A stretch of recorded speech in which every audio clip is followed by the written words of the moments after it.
Topic today is brake bedding. This may also be referred to as burnishing or break-in. Brake bedding is an essential process and final step when replacing brake pads and rotors. However, it is the most commonly skipped step for several reasons. And we'll get to those in just a few minutes, but let's begin with what brake bedding actually is and why it's absolutely essential regardless of the vehicle you own. So brake bedding is a very specific, controlled process to get your new pads and rotors to work together correctly. The goal is to lay a thin, even layer of brake pad material onto the new rotor surface. Your pad is actually designed to grip onto that film, not the bare metal of the rotor itself. Now, this may sound complex, but here's a simple way to think about it. It's like seasoning a brand new, high-quality cast iron skillet. A combination of the correct oil and heating the pan just right guarantees that perfect non-stick surface. Do it wrong and your food sticks. Do it right and your skillet performs perfectly for years. So what if the brake bedding step is skipped or it's done incorrectly? Well, you're going to experience problems like squealing, the dreaded brake judder, which feels like the brake pedal is pulsing or the steering wheel is shaking, and ultimately premature and uneven wear. Considering the importance of brake bedding, we have to wonder why it remains the most frequently overlooked procedure. Now, to find that out specifically, you should be asking the person who's replacing your brake pads and rotors. But to get us started, we'll review several possible reasons.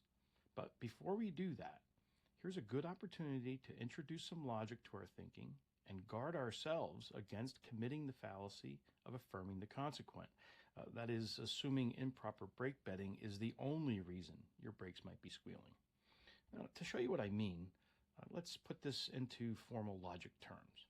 All right, here we go. If my brakes are not bedded, they will squeal and vibrate. My brakes are squealing and vibrating, therefore they have not been bedded.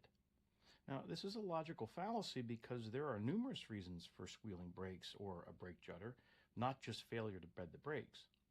Now, this logical error leads us directly to our first possible reason the process is skipped. That is, simply because you don't have to. Skipping this critical step is an error of omission that won't result in an immediate problem.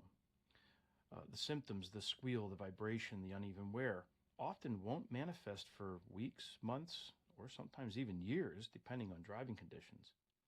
Since the vehicle stops normally immediately after the repair, the mechanic is safe, and for a long time, no one is the wiser. Now, a second major reason the brake bedding process is skipped comes down to the most classic constraint: time and money.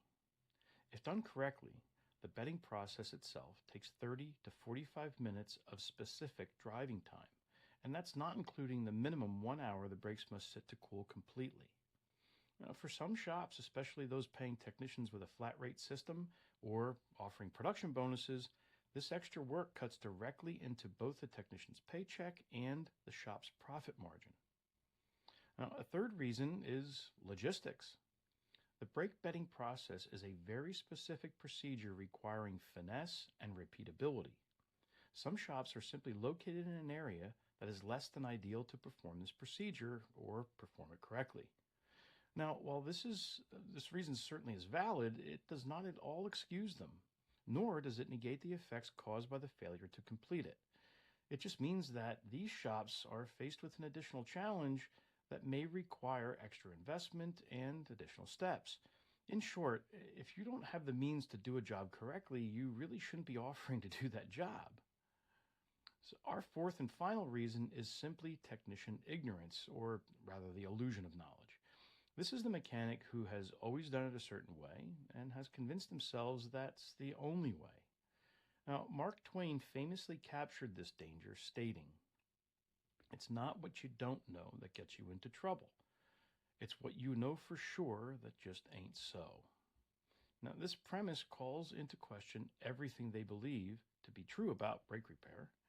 While this necessary realization requires critical skepticism, a tool for intellectual honesty, we must be careful not to fall into unhealthy chronic doubt.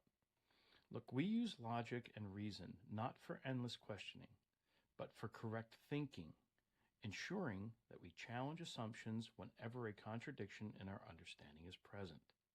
So next time you're faced with replacing brake pads and rotors, be sure to ask two critical questions. 1. Is brake bedding included in the repair? If the answer is no, simply ask why.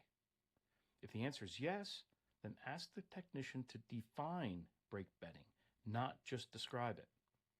Check that definition with the one that you just learned here, and then draw your conclusion. One final recommendation. Regardless of the answer you receive, be sure to inquire about the shop's guarantee surrounding brake noise, judder, and premature uneven wear. I'm Troy Binder, and this has been GearCast.